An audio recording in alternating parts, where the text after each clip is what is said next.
Iran ने चेतावनी दी है कि इस्राइल कुछ भी ऐसा करने की सोचे भी नहीं, प्रयास भी नहीं करे, वरना उसके ऐसे खतरनाक परिणाम होंगे कि दुनिया के मानचित्र से इस्राइल खत्म हो जाएगा।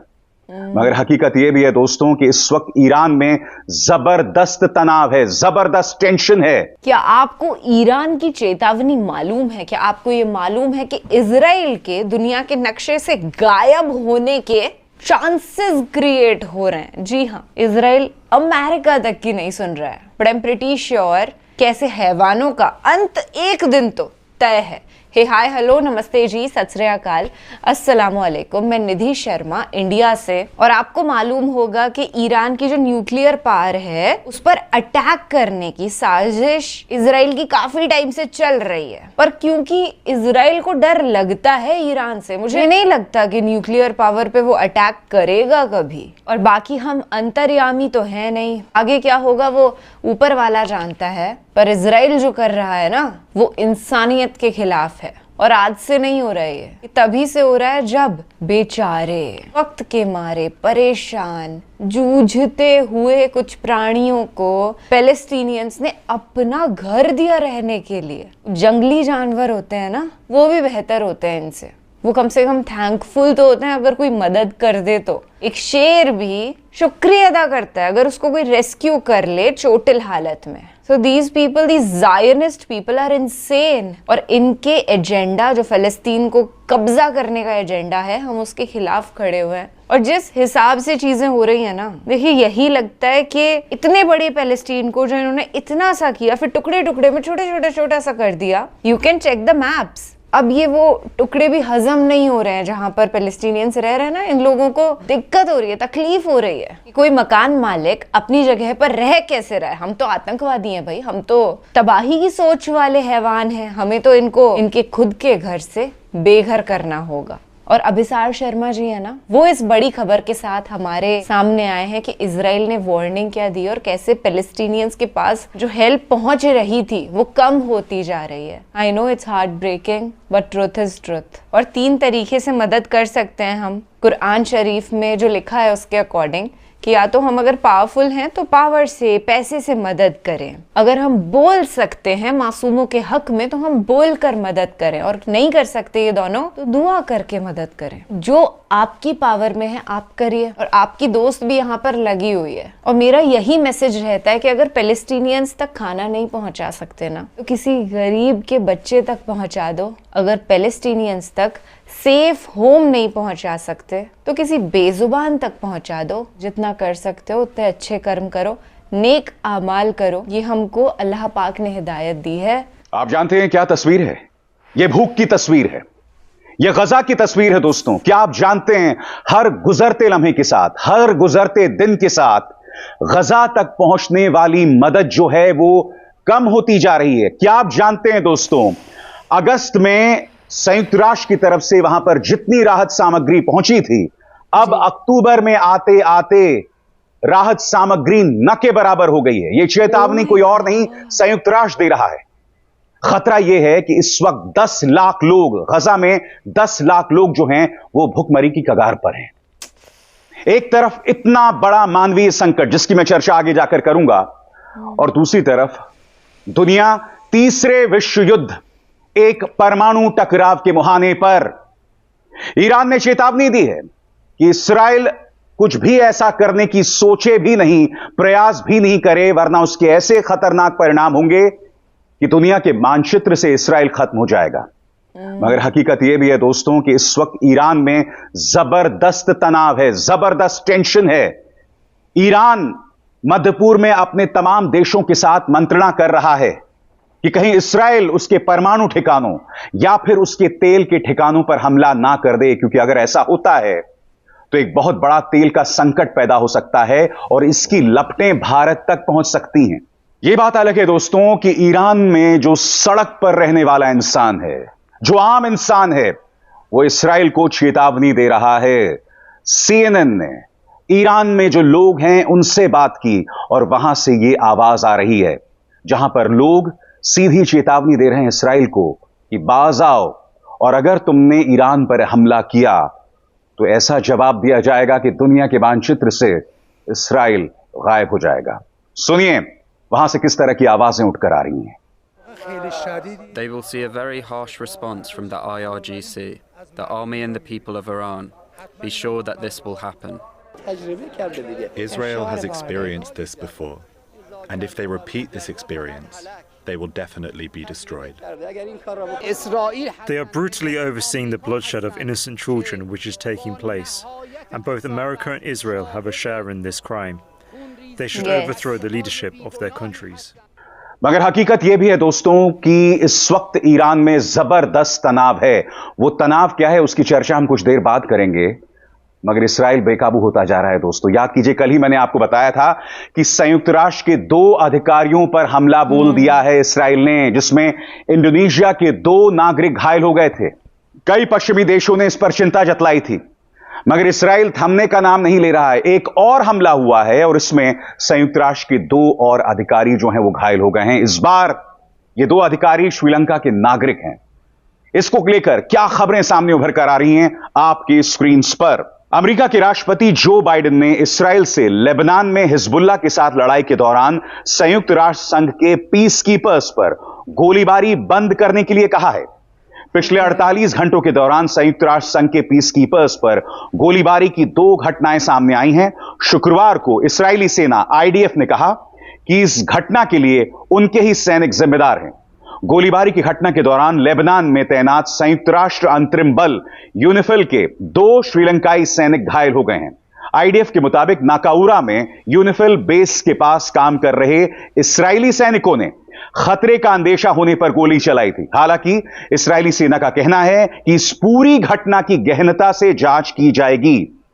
मैं आपको बतला दूं दोस्तों कि फ्रांस, इटली, स्पेन, ये तमाम जो देश हैं इसकी आलोचना कर चुके हैं। अमेरिका अब तक नर्म था, अब अमेरिका ने भी इसकी आलोचना की है। श्रीलंका के विदेश मंत्रालय ने इस पर सख्त ऐतराज जो है वो जतलाया है, क्योंकि उसके अपने 2 नागरिक, 2 सैनिक जो हैं वो घायल हो गए हैं। मगर ये क्या साबित कर रहा है दोस्तों? ये साबित कर रहा है कि इसराइल पूरी तरह से बेकाबू है। ये मत सोचिए कि इस वक्त सिर्फ गजा से इस तरह की तस्वीर सामने उभर कर आ रही है, भुखमरी की इस तरह की तस्वीरें, इसराइल से कोई तस्वीरें सामने उभर कर नहीं आ रही। मगर यह मत भूलिए कि इसी मंच पर मैंने आपको बतलाया था कि हर गुजरते दिन के साथ इसराइल की अर्थव्यवस्था किस तरह से बर्बादी की तरफ बढ़ रही है। वहां पर कई नागरिक देश छोड़ने को मजबूर हैं। बेंजामिन नेतन्याहू इस वक्त शालीनता की तमाम हदों को पार कर चुके हैं, अपना मानसिक संतुलन पूरी तरह से खो चुके हैं। उनको इस बात का भी अंदाजा नहीं है कि उन्होंने 3 मोर्चों पर युद्ध छेड़ रखा है। दुनिया खात्मे की कगार पर आ सकता है, एक परमाणु टकराव के कगार पर आ सकता है, मगर उनका अपना देश हर गुजरते लम्हे के साथ बर्बाद हो रहा है। बिल्कुल। संयुक्त राष्ट्र पर 2 हमले हो चुके हैं, 48 घंटों में 2 हमले। इससे क्या साबित होता है दोस्तों? इसराइल बेकाबू हो चुका है। इससे यह भी साबित होता है कि इसराइल अब अमेरिका की भी नहीं सुन रहा। साफ तौर पर दोस्तों अमेरिका के दोहरे मापदंड सामने उभर कर आ रहे हैं। और मैं आपको बतलाना चाहता हूं कि CNN, अल जजीरा और BBC से जुटाई गई जानकारी के मुताबिक मैं आपको इस मुद्दे पर क्या क्या बतला सकता हूं। सबसे पहले दोस्तों, खाड़ी में अमेरिका के जो सहयोगी देश हैं, जिसमें शामिल हैं संयुक्त अरब अमीरात यानी यूनाइटेड अरब एमिरेट्स, बहरीन, कतार, ये लगातार अमेरिका से संवाद जारी रख रहे हैं। और इस संवाद का क्या मकसद है? इस संवाद का यह मकसद है कि ये देश अमेरिका को बता रहे हैं कि आप इसराइल पर काबू पाइए, क्योंकि अगर इसराइल ईरान के परमाणु ठिकानों या फिर तेल ठिकानों पर हमला करता है तो सिर्फ मध्यपूर्व ही नहीं, पूरी दुनिया में इतना बड़ा आर्थिक संकट आएगा कि भारत जैसे देश इसका सामना भी नहीं कर पाएंगे। हालांकि यह चेतावनी उन्होंने अपने देशों के लिए दी है, मगर मैं एक भारतीय पत्रकार होने के नाते इसकी गंभीरता को समझता हूं। इसके अलावा दोस्तों, हर गुजरते दिन के साथ अमेरिका का जो इसराइल पर कंट्रोल है वो खत्म होता जा रहा है, और इसकी 2 मिसालें सामने उभर कर आई हैं। सबसे पहले, अब तक लेबनान पर इसराइली हमले में 1400 से 2000 लोग मारे जा चुके हैं। इस आंकड़े को देखिए दोस्तों, 1400 से 2000 लोग, ये वो आंकड़ा है लेबनान में मारे गए लोगों का आंकड़ा। जिस तरह से इसराइल ने लेबनान पर हमला शुरू किया है ना, इसमें अमेरिकी सहमति भी नहीं है। अमेरिका उसे लगातार रोकने की कोशिश कर रहा है, मगर इस्राइल उसे नहीं सुन रहा है। यह पहली मिसाल है जो प्रमाणित करता है कि इस्राइल पर अमेरिकी प्रभाव बुरी तरह से खत्म हो रहा है। दूसरी मिसाल याद कीजिएगा दोस्तों, हिजबुल्लाह के कमांडर्स पर हमला करने के लिए इस्राइल ने एक बड़ा हमला किया था। और हमला क्या था? इस्राइल उनके पेजर्स और उनके फोन्स को हैक कर रहा था और उसे एक बॉम्ब में तब्दील कर रहा था। और ऐसे करीब 1000 धमाके हुए, जिसमें हिजबुल्लाह के कई कमांडर्स और कई बेकसूर नागरिक भी मारे गए। अमेरिका इस बात को लेकर नाराज है। और क्या आप जानते हैं कि इस्राइल ने इस घटना को अंजाम दिया और इसमें अमेरिका की रजामंदी नहीं थी। इस्राइल ने यहां कितना खतरनाक काम किया है आप सोच भी नहीं सकते।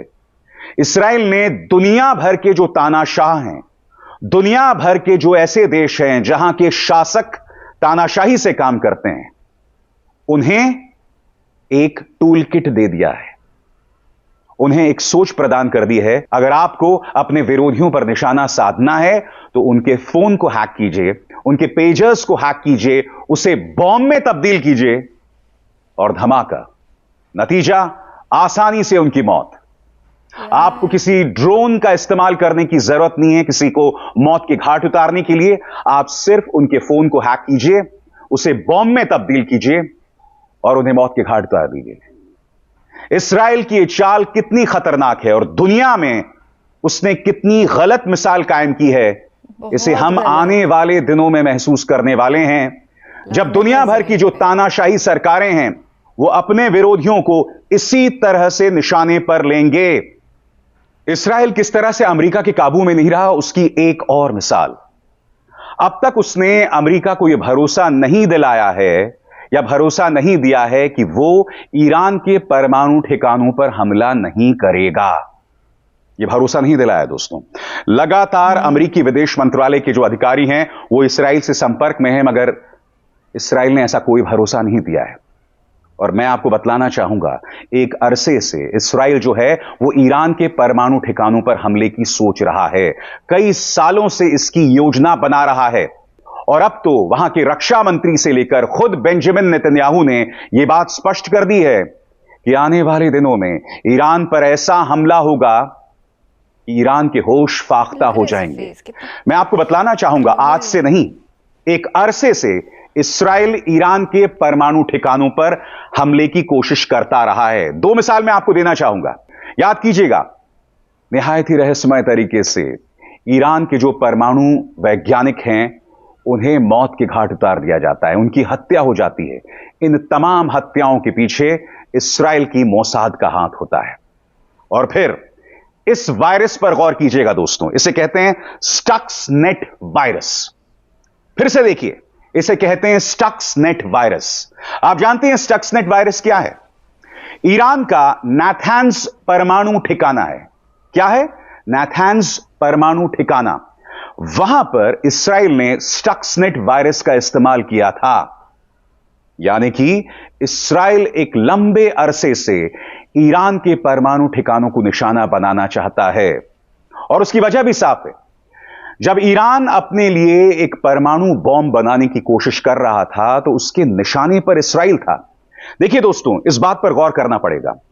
हर वो देश जो परमाणु बॉम्ब बनाता है ना, उस परमाणु बॉम्ब का एक लक्ष्य होता है। मसलन जब सबसे पहली बार परमाणु बॉम्ब बनाया गया था 1940 में, जिसका इस्तेमाल जो है वो हिरोशिमा और नागासाकी पर हुआ था, उसका मकसद क्या था? अमेरिका ने वो परमाणु बॉम्ब क्यों बनाया था? क्योंकि उसे इस बात का डर था कि कहीं उससे पहले जर्मनी परमाणु बॉम्ब ना बना ले, क्योंकि अगर जर्मनी परमाणु बॉम्ब बना लेता तो उसका इस्तेमाल ब्रिटेन या अमेरिका पर करता। इसीलिए अमेरिका ने जल्द से जल्द वो परमाणु बॉम्ब बना लिया था और उसके निशाने पर था जर्मनी। मगर जर्मनी उससे पहले ही विश्व युद्ध 2 यानी वर्ल्ड वॉर 2 हार गया। जापान तब भी सक्रिय था और जापान को खामोश करने के लिए अमेरिका ने जापान पर इस्तेमाल किया परमाणु बॉम्ब। और उसके बाद एक होड़ लग गई परमाणु बॉम्ब्स की दो देशों के बीच, क्योंकि आरंभ हो चुका था शीत युद्ध यानी कोल्ड वॉर। पूर्व सोवियत यूनियन और अमेरिका परमाणु बॉम्ब बनाने लगे। दुनिया कई बार एक परमाणु ठिकाने के मुहाने पर भी पहुंची। दस्तक भी सुनाई दी। ऐसे कई मौके आए जहां अमेरिका और रूस, या कहा जाए अमेरिका और पूर्व सोवियत यूनियन, एक दूसरे पर परमाणु बॉम्ब का इस्तेमाल करना चाहते थे। मैं आपसे क्या कहने की कोशिश कर रहा हूं कि जब भी कोई परमाणु बॉम्ब बनाया जाता है उसका एक मकसद होता है। मसलन भारत और पाकिस्तान। भारत ने क्यों परमाणु बॉम्ब बनाया? क्योंकि उसके जहन में चाइना और पाकिस्तान से आने वाला खतरा था। पाकिस्तान ने क्यों परमाणु बॉम्ब बनाया? क्योंकि उसके जहन में सिर्फ और सिर्फ भारत था। उसी तरह से जब ईरान ने अपना परमाणु बॉम्ब बनाया, क्योंकि वो एक अनाधिकारिक परमाणु शक्ति है, ऑफिशियल न्यूक्लियर पावर नहीं है, उसने पाकिस्तान, नॉर्थ कोरिया, चाइना की मदद से जब परमाणु बॉम्ब बनाया तो उसके जहन में इस्राइल का खतरा था। तो एक तरफ हर गुजरते लम्हे के साथ दुनिया खात्मे की कगार पर है, एक परमाणु टकराव की कगार पर है, क्योंकि यह पहले वाला जमाना नहीं रहा दोस्तों। अगर एक परमाणु हमला एक तरफ हुआ तो जवाबी हमला भी होगा, और उसके बाद यह कहां पर रुकेगा हम नहीं जानते हैं। और जैसे मैं लगातार बता रहा हूं, इस वक्त देश बुनियादी समस्याओं से जूझ रहे हैं। भुखमरी की तस्वीर मैं आपको बार बार बतला रहा हूं, और आप जानते हैं गजा में हालात बहुत गंभीर हैं। मैं आपको बतलाना चाहूंगा दोस्तों, अगस्त में उत्तरी गजा में 700 ट्रक पहुंचे थे जिसमें खाने का सामान था। इस आंकड़े को देखिए, उत्तरी गजा तक करीब 700 ट्रक पहुंचे थे जिसमें खाने का सामान था। सितंबर में आते आते 700 का आंकड़ा 400 पर पहुंच जाता है।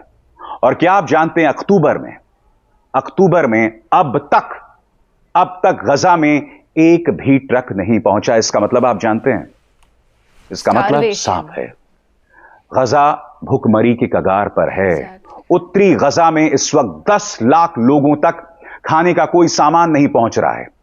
इस्राइल लगातार हमले कर रहा है दोस्तों, लगातार।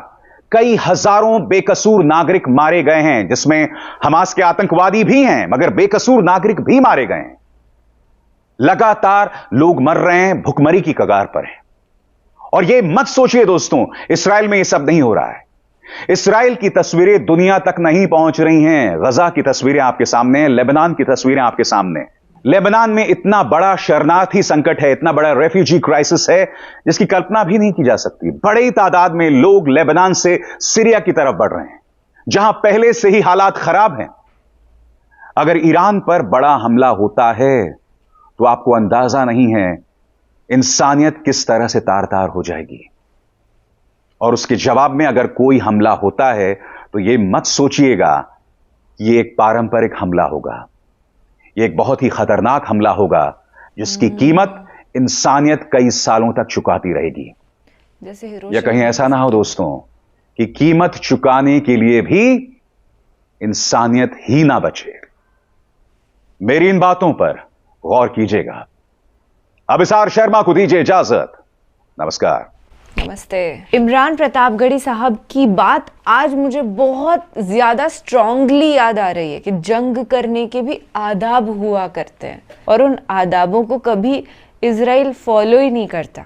क्या जरूरत थी यूनाइटेड नेशंस के जवानों पर हमला करने की, उन्हें चोटिल करने की, उन्हें घायल करने की, जब क्लियर इंस्ट्रक्शंस है कि you can not do it. और फिर भी इजराइल ने किया, ये सिद्ध करने के लिए कि भैया हम तो आतंकवादी हैं, टेरर मचाएंगे, कर लो जिसको जो करना है। यहाँ पर अपनी हालत ऐसी है कि मेन रोड पे जाएंगे, 4 भूखे बच्चे दिख जाएं, उतने में तो आंखें नम हो जाती है, फटाफट उनको कुछ कुछ खाने का दे देते हैं। और नेतन्याहू को बिल्कुल दया नहीं आती, हैवानियत अलग ही लेवल पर उसके दिमाग में घुस चुकी है।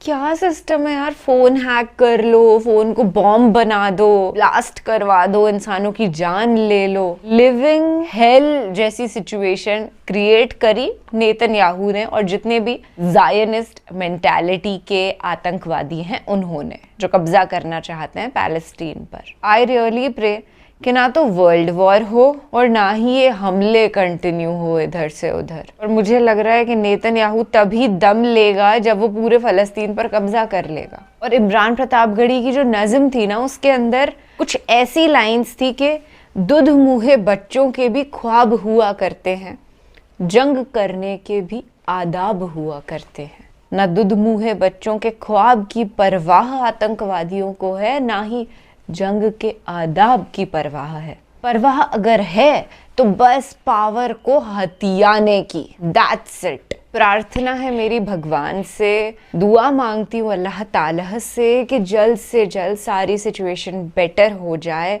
और मासूम सलामत रहे। आमीन। आप भी कह दीजिए सुम आमीन। वापस दिमाग में वही बात आ गई कि 2 में से 1 वक्त का भी खाना अगर नहीं मिलता ना तो पेट में गुड़ गुड़ स्टार्ट हो जाती है, और पैलेस्टीन के बच्चों को कब से खाना नहीं मिल रहा है। चलिए फिलहाल आपसे लेती हुई इजाज़त, अपना ख्याल रखिएगा, अच्छे कर्म करिएगा, वही अच्छे कर्म ही काम आते हैं और कुछ है नहीं। इंसान को बनाया ही हेल्प करने के लिए गया है, पर इस माया की दुनिया में भटक जाते हैं हम, भूल जाते हैं कि हम मदद करने के काबिल हैं। पर अपन मायावी लोग नहीं है ना, तो अपन याद रखेंगे कि we are made to help and we will help. Ram Ram, दुआ सलाम, जय हिंद।